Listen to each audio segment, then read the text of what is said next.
ezali masolo par rapport ya parcours Nabiso.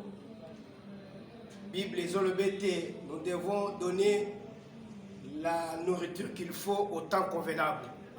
C'est ce que nous sommes en train de vous dire, de vous parler. Nous sommes en train de parler sur un thème intitulé la délivrance de nos âmes, la guérison de nos âmes.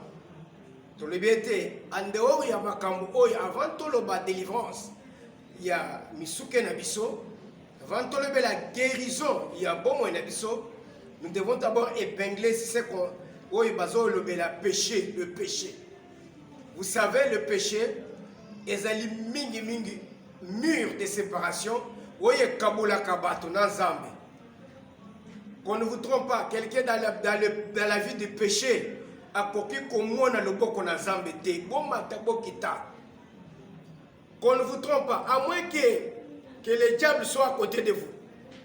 Mais si c'est Makambo, tous les autres concernés Zambé, je te dis, dans la vie de péché, tu ne verras pas la main de Dieu. Alors c'est pourquoi nous avons épinglé, nous avons parlé sur Genèse chapitre 3. Je crois que Ezali, vraiment verset de base, chapitre de base Nabisu. Oui, Tobandeli. Tobandeli, Lobi, Tolobelaki, Nawe étali le péché par envoûtement. Comment quelqu'un peut t'amener à pécher facilement pour la porte d'entrée dans la vie à mout. Vous savez, malheur n'y a comme la cabane. Pas si n'y a comme la cabane. Il y a une porte d'entrée quelque part. Mais qui a ouvert cette porte? Néomoni, dans la Xibino, dans 2 Samuel chapitre 13. Samuel chapitre 13, ndenge Amnon avandi. Ayoki posa ya coucher nande kune ya mwasi Tamar. Avandi mutu muso individu muso azo ya pembe. Komone Jonadab. Jonadab wana zaki cousin na ye, camarade na ye. C'est pourquoi nous savons que camarade ni otamula kana ye. Mutu nani aza pembe na yo. Azoya alimile, pourquoi tu deviens maigre? Pourquoi tu es triste? Né directement tango. Que si je suis triste, si je deviens maigre, c'est parce que Nazana posana couché dans des kunanga itama.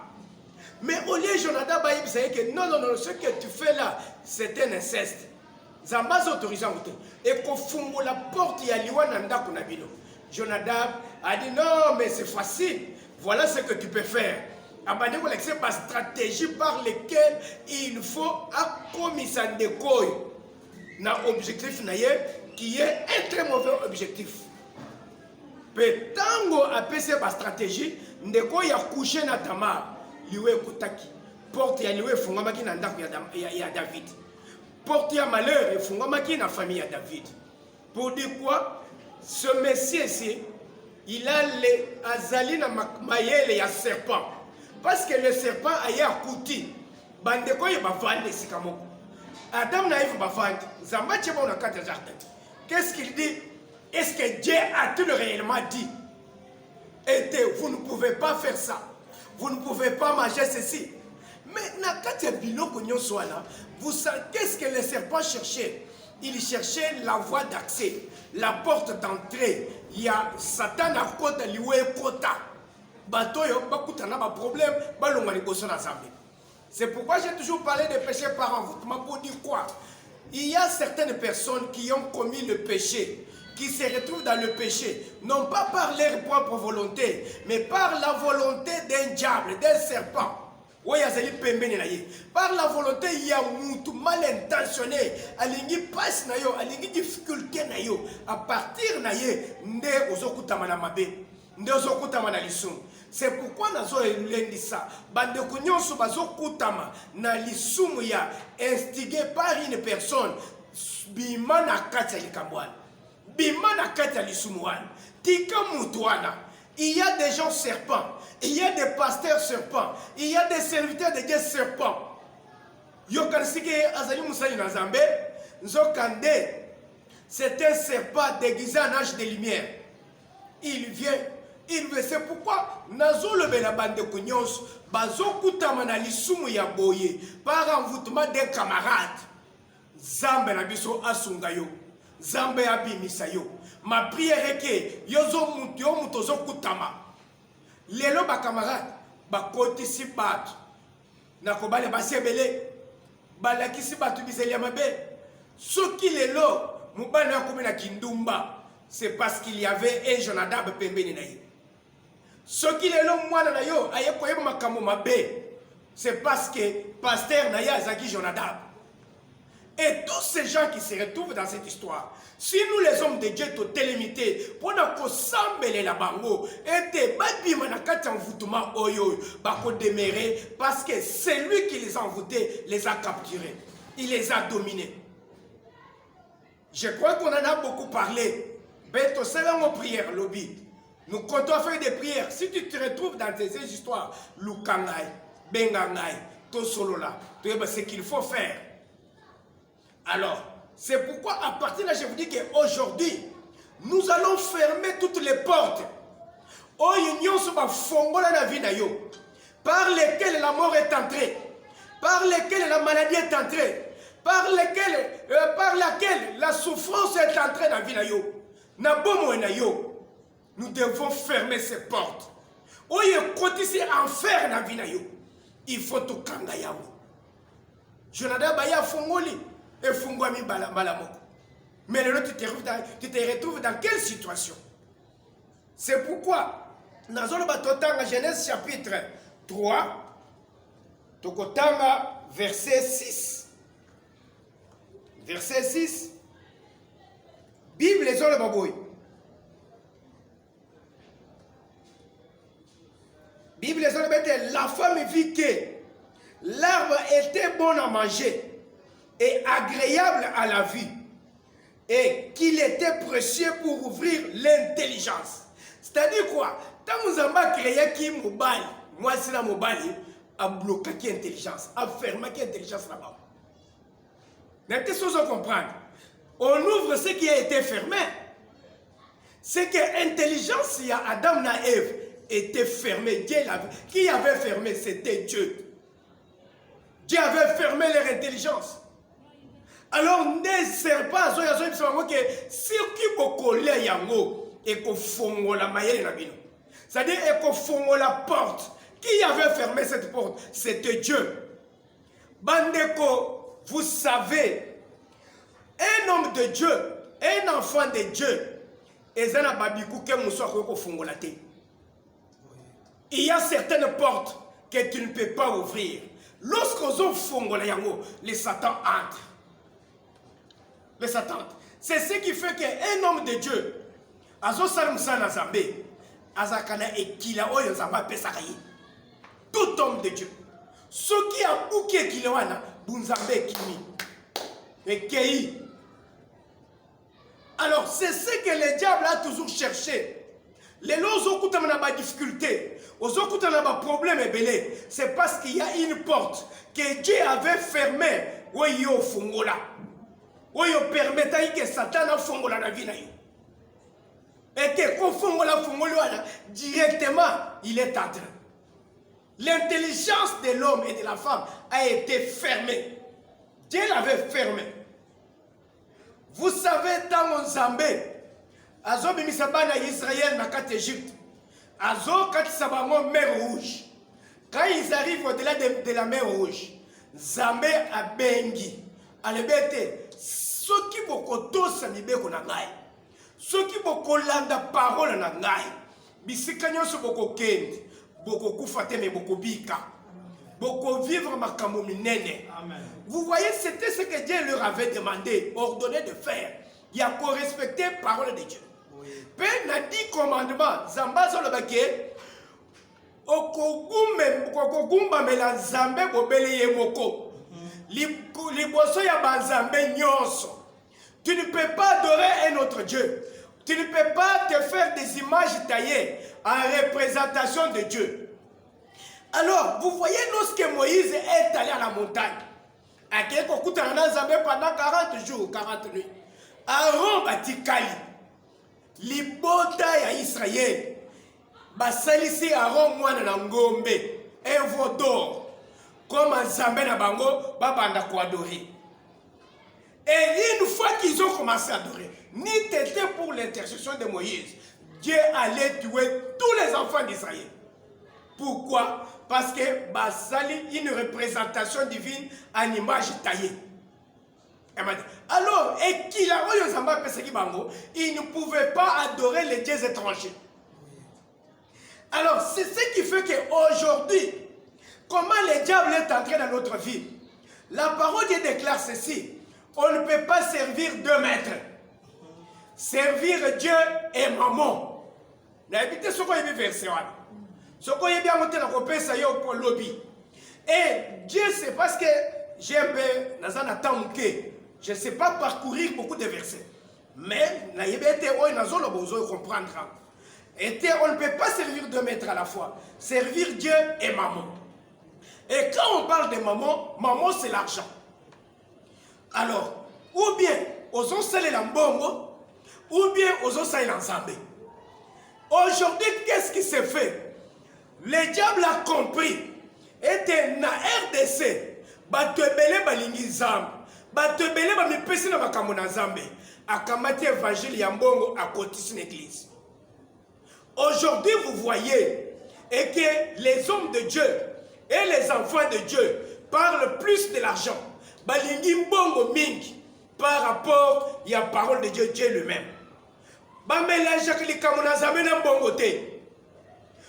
L'offrande, c'est normal. Parce que même quand Jésus était là, l'offrande, c'est un peu ça. Mais la façon dont il dit que il appel de fonds, ça vous devez le savoir. Et que quand on est en train de parler, vous sentez la façon dont on demande l'argent. Vous sentez que oh, et loko obuki vraiment mobeko na Zambé. Obuki kila na Zambé. Vous avez ouvert la porte à l'ennemi. Parce que quand vous servez l'argent et Dieu, Dieu va vous abandonner.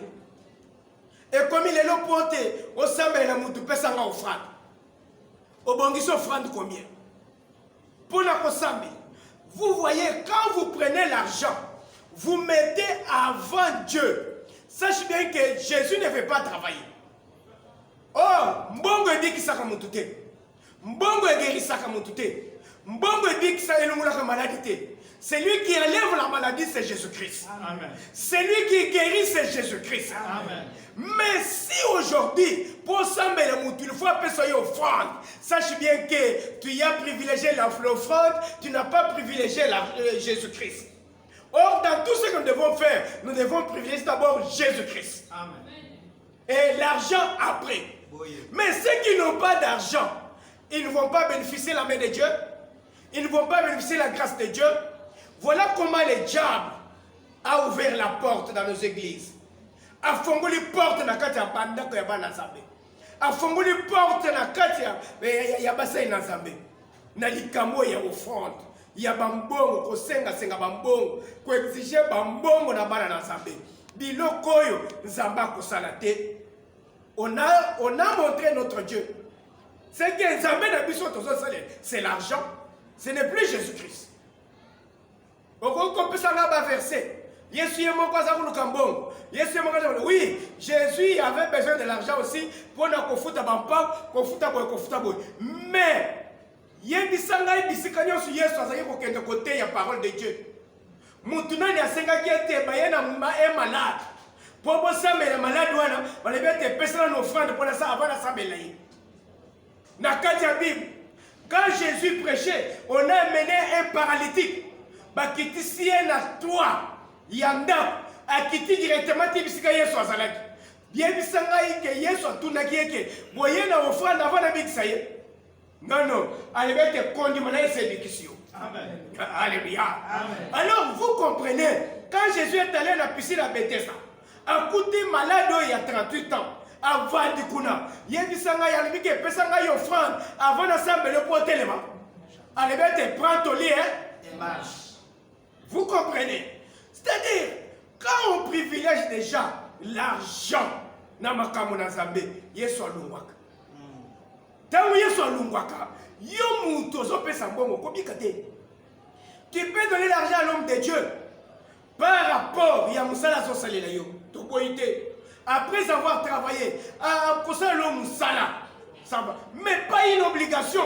Donne-moi l'offrande avant de prier. Ça l'offrande à chiffre boy. Ça l'offrande à chiffre boy. Avant d'assemblée la yo. Zambé n'est pas dans ces choses. C'est une tobuki moubeko na Zambé. Le diable va entrer facilement. C'est une porte que nous avons ouverte. Diable nous kaki a fondé l'intelligence. Aujourd'hui, le diable a ouvert, à part du péché, a fondé les portes. Satan a fondé les portes, il y a inceste. À partir, il y a impudicité, il y a écho. Et la porte était ouverte. À partir, il y a un bouma. Adam na Eve balié. Bible le bête les kouké. Oye kanga ki zamba kanga ki mayere na bango et pourquoi ne fungwamaki. Qui a ouvert la porte dans ta maison? Il y a aussi des femmes aujourd'hui. Elle évoluait très bien. Elle allait très bien. Elle avançait très bien. Une fois Koutaina Moussa Nazambe Moko, soi-disant Moussa Nazambe, Akamati Makambu Yanda a pessié, Ndekwana Kindoki tel qu'il est, Ndokinde Ngazali, a fongo les portes Yanda, famille Babandi Kokota Bazolo Kamutouane. Mais quand je n'avais pas encore dit ces choses, j'étais encore bien. Mais dès que les bandits n'ont pas dit que c'est ma camarade, Vinanga Yebebi. Et ça, aujourd'hui, tu vas fongo les portes de la vie là-bas. Okutelina mubali pote il faut appeler son bongo ya kolia alali yo mukolo moko vino ye baby santé baby, c'est-à-dire à partir ya rencontre na yo na ye porte fungwani à côté ya baby si vina yo atiki se basa babe na zoto na yo lelo makamozo tambola te. Qui a ouvert cette porte ya malheur na vina yo? Est-ce que Dieu ne peut pas intervenir à kanga porte oyo? Alors, la malheur, c'est côté na katavina. Il y a de ces gens, avant de dire, non, moi c'est la balle. Maman Bokilo a yeka kananda kupa. Oh, moi, moi, salibina, moi, balolo, on a zo, na kobota, moi, na baloyo, na ligi maman nangai, aya pena ndaku, aya kosumangai. Banda maman ye nandaku, vie et béba. Jonathan va côté nandaku. A fongo les portes. Malédiction côté na katavina. Aujourd'hui, il y a des gens qui ont ouvert des portes à travers l'impudicité, à travers Batou et Bakouteïnaba, à travers l'église Bakota. Ceux qui ont continué l'église, il y a Mouto, il y a Salikis.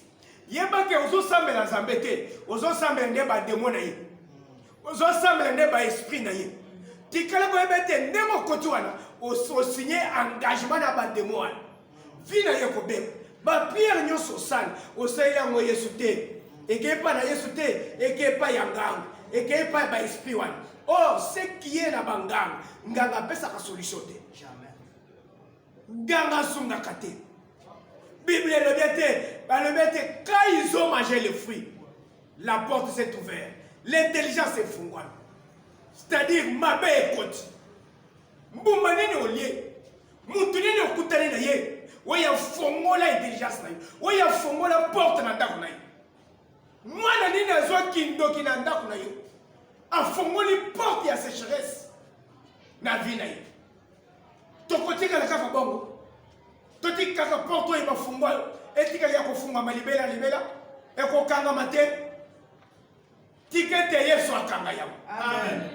Porte nyonso ya mafungwa la vie na yo.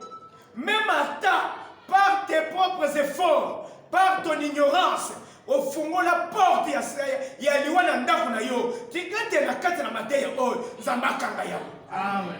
Vous avez compris ça je ne savais pas que kokuta na ngai na mobali oyo kokuta na ngai na mwasi oyo vi na ngai ko ekozala boye lelo vi e baby zambe sunga ngai na yebaki te kokuta na koti na église oyo na kutana na musai na zambe oyo vi na ngai ko beba boye zambe na lignete okanga porte oyo se fungama na vi na ngai belebete l'intelligence est fungama oyo zamba kanga ki est fungama qui est venu ouvrir la porte dans ta maison nani ayeko fongola porte ya bénédiction na vie na yo nani afungoli porte ya bitumba na vie na yo bitumba oyo ozala yango sikoyo même ntango ozali kosambela na genou de Dieu ezalaki boye te ya lelo eleki pourquoi moto oyo okutani na ye azali mutu mabe mutu ya misala ya molili azopesa nzela na bandoko oyo bakoki kokɔta te mpo bakɔta na vi na yo kɔta na vi na yo nde ozomona papa nalali naloti yo oye na chambre na ngai ofandi na mbeto ozotala ngai oyoka pasteur ça c'est Jésus qui est entré dans ta maison lokuta eza Jésus te eza Jésus te lui-même lokolo bokutani na ye oyebisi makambo na nyonso ya chambre amoni yango lobi place ya kokotela yango nde aye na ndenge ya kindoki akoti na chambre na yo lokola yo nzambe alakisi yo makambo minene alakisi yo makambo ebele oza na mutu makasi moye okomprendre eza te nzambe alakisi tala mutu oyo okenda koyebisa makambo tala ye wana opesi ye nzela ya kokota na ndako akoti na ndako na yo akoti ti na chambre. La chambre, c'est l'intimité.